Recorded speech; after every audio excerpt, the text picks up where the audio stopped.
Une fois de plus, ce père de famille vient faire le point sur le dossier de sa fille de 13 ans.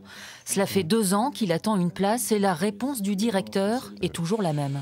Il va falloir encore malheureusement patienter quelques mois. J'espère qu'on ne parle pas en mois et en années, mais voilà, en tout cas, ça ne sera pas dans un avenir proche.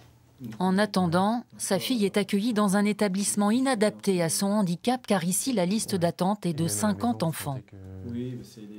Vous savez, c'est déjà difficile d'accepter le handicap de son enfant. Si en plus on vous ajoute des contraintes matérielles, administratives lourdes ou des contraintes de temps comme ces longues listes d'attente, c'est une vraie souffrance et pour l'enfant et pour nous parents.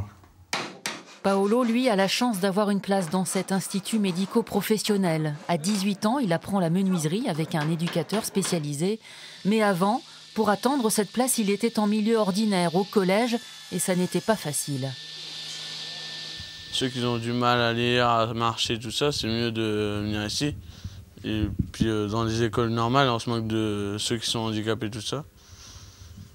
Puis ici, on ne se moque pas de nous.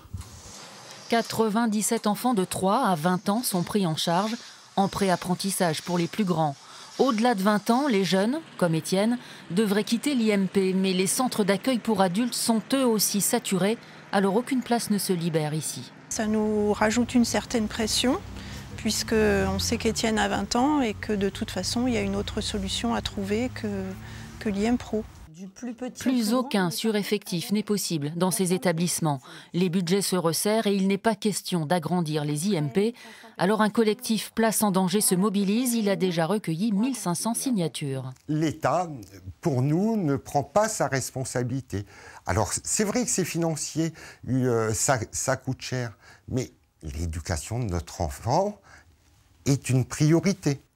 Le collectif mènera d'autres actions, c'est une question de société. Les enfants handicapés n'ont pas à être marginalisés une fois de plus.